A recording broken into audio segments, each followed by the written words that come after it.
السلام علیکم ورحمت الله وبرکات. امید دی چې جمعیت ملګری به ټول روغ جوړ او صحت جامع به مو په غاړه وي. ملګرو، پاکستان تحریک انصاف پی مشر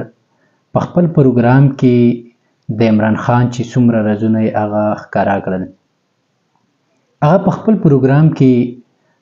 کله چې د پاکستان تحریک انصاف په هغه پروګرام کې ایجنډا باندې خبرې وشي، بیا پرویز خټک صاحب چې کوم دی د عمران خان چې کله هغې سره د عمران خان سره و، هغه وخت چې کوم دی پرویز خټک په د پی ټی آی کې وخت راوړو، نو په دې کې قسمه خبرې قسمه خامخا دومره مجلس کې هرې خبرې کیږي او دا خو داسې خبرې چې هغه پرویز خټک صاحب څه کړې. پرویز خټک صاحب په خپل پروګرام کې خپلو کارکنانو ته، خپلو عوامو ته، خپل ولس ته څه کړلې، هغه وښودلې او هغه رازونه یې څه کړل، ښکاره کړل. ملګرو، پرویز خټک صاحب په خپل پروګرام کې دا خبره هم وکړه چې په دې کې پی کې د بی آر ټي پروجیکټ نه غټ بل پروجیکټ او بل داسې کار نه و چې هغه دلته شوی وی. عمران خان چې کوم دی د هغې په حکومت کې د بی آر ټي پروجیکټ راغی او دغه پروجیکټ چې کوم دی د پرویز خټک او د پی ټی آی پاکستان تحریک انصاف ای والا چې کوم دی هغه مجلس شورا او همدارنګې مجلس عامله راوغوښتله. په دې مجلس عامله کې چې کوم دی ټولو مشورې ورکړې او خبره د عمران خان او پرویز خټک صاحب په منځ کې د خبره سره پاتې شوه. عمران خان چې کوم دی په دغه وخت پرویز خټک ته کلونه او رابطې چې کوم دی کولې او پرویز خټک صاحب چې کوم دی دا هم ویلي چې زه ډېر مجبوره شوم. خو لنډه اوږده ده ملګرو چې خبرې ډېرې مقصد یو. پرویز خټک صاحب چې کله عمران خان ته وویل چې داسې کار به وکړو، حالانکې عمران خان هغه وخت کې چې کوم دی د بی آر ټي پروجیکټ نه چې کوم دی هغه انکار کړی و، بیا عمران خان په دې خبره زورنه ورکړه چې ته چې کوم دی دا غواړې چې زه بی آر ټي جوړه شي، او عمران خان چې کوم دی دا غوښتل چې بی آر ټي د هغې مخالفت وکړو. پرویز خټک صاحب بیا چې کوم دی هغې ته دا وویل چې یو کار به وکړو چې د کې پی کې عوام به راغونډ کړو او هغې ته به صفا ووایو چې دا کار مونږ نشو پوره کولی او دا وعدې نه مونږ وروسته کیږو. پرویز خټک صاحب دا هم ویلي دي چې مونږ څومره وعدې کړي دي، د هغه وعدو چې کوم دي مونږ ته معافي وکړئ، بخښنه وکړئ. پرویز خټک صاحب په خپل خبره کې چې کوم دي بیا هم رښتونی و. خو به هر حال خبرې مقصد مې دا و چې حالانکې سیاست کول یو خو دا چې ډېر دا اسان کار نه دی. د قید جمعیت حضرت مولانا فضل الرحمن صاحب د دې په شان سیاست نه څوک کولی شي او نه څوک د دې په لار راتلی شي. مولانا فضل الرحمن صاحب چې کوم سیاست کوي، هغه سیاست تر اوسه پورې یو لیډر نه چې یو کارکون به هم داسې سیاست نه وي کړی لکه قید جمعیت حضرت مولانا فضل الرحمن صاحب د برکاتو ملالیو کړی دی او کوي به یې. خو ملګرو، پرویز خټک صاحب ډېر رازونه ښکاره کړل. یو د 9 مۍ والا، بل دا چې ډېرې زه تاسو ته دغه ویډیو کې ټول ډیټیل ښیم او دا ویډیو وګورئ، بیا ماته اجازت راکړئ. د الله په امان. نو زه د تحریک انصاف خبرم کوم،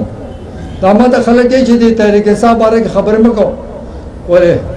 هسې فرشتې دي څه، ما هغوی نږدونه لیدلي دي، هغوی د وعدې پوره نه دي. کومه وعده یې د قوم سره کړي د هغه یې پوره نه کړه. زه وزیر وم او زه پکې شامل شوم، په دې سوچ رالم چې نوی پاکستان جوړېږي. نو نوی پاکستان نو غټ غټ خلک وو، مالدار به راتلل، چا سره پیسه وه هغه به خرچې کولې، هغه به جلسې کولې، هلته به هم خرچې کېدې او هغې بدل کې به لوټ مار کولو. هغه به کله ایډوایزر شول، کله به سپیشل اسسټنټ شول. او تحریک انصاف د ایم این ایز نه مو تپوس وکړئ، دا چې کوم نن پټ ګرځي دی ته وایي چې تاسو د ټکي عزت و په پی ټي آی کې، دا مخ هم چا نه لیدلو تاسو خو عمران خان ته نږدې نشوئ تللی تاسو هغه عزت نشته دی چې کوم پکار دی چې تاسو ته میلاو شي هغه تجربه ما وکتله 3.5 کاله خفم شوم تکلیف هم راته میلاو شو چې زه دې ته نه یم راغلی زه دا سیاست دې دپاره نه کوم چې قوم سره واده وکړم بیا سر ته نشم رسولی ټول نه غټه چې کوم دلته پروجیکټ هغه BRT و دا بسونه چې کوم تاسو وینئ تاسو سوچ کولی شئ چې دې هم څوک مخالفت کوي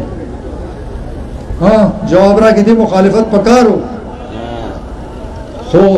زموږ لیډر عمران خان دغه مخالفت کول زه راوختم ما ته وی دا BRT مه جوړوه ما یې چې دا خو د ما د پیښور نه دی دا خو یو داسې روټ دی چې دا پاکستان کې ټول نه زیات بهترین روټ وي او ټول صوبه او ټول پیښور به دې نه فایده اوچتوي زه تنګ شوم ما چې یو چل کوو تپوس کولی شئ هغې کې عاطف خان هم ناست و اسد عمر هم ناست و ما داسې به وکړو چې پیښور ته به لاړ شو پریس کانفرنس به وکړو ما تا خو واده کړي ده که نه اعلان دې کړی چې BRT به جوړو وی او ما یې هم کړي ده زه خو ما یې وعدې نه واپس نه ځم ما پیښور ته به لاړ شو خلک به راغونډ کړو پریس کانفرنس به وکړو او به یو چېرې موږ خپله واده نه شو پوره کولی خو ما بیا زه او ته دواړه به پیښور ته نه راځو نو ټک دی چې پاسېدو رانه خبره یې ونه کړه او چې کله دلته افتتاح وه دا ما په ډېرو جګړو جوړ کړی دی کله افتتاح ونه وی چې پرویز خټک ٹھیک تھا اور میں غلط تھا عجیبه خبره ده دا څنګه لیډر چې تم غلط تھے دا د پیښور ضرورت و دا ډېر اهم دغه پروجیکټ و او یو غرور دی پکې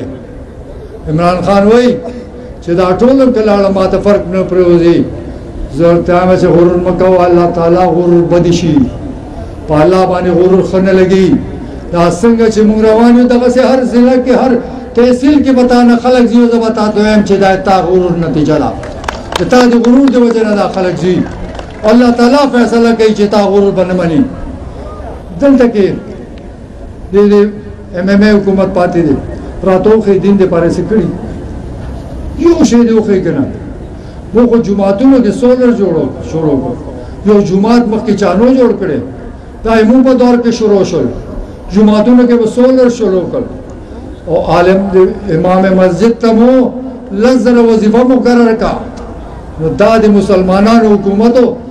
دی چرته اسلام دپاره څه کړي نور درته شل څیزونه خلی شم نو دا وخت ناوخته دی خبرې ډېرې دي مطلب مې یو دی شیرونو بس راپاسئ که ځان غر کوئ نو ځئ ورسره که ځان ښه کوئ نو سوچ به بدلوئ که سوچ به بدل نه کړو نو 15 او 20 کاله تېر شول 100 کاله به نور تېر شي زموږ دا بچي به لویږي دی به چې دا څه د اوسان مشران وو د دی کې ډاکټر نو دا کم پل روان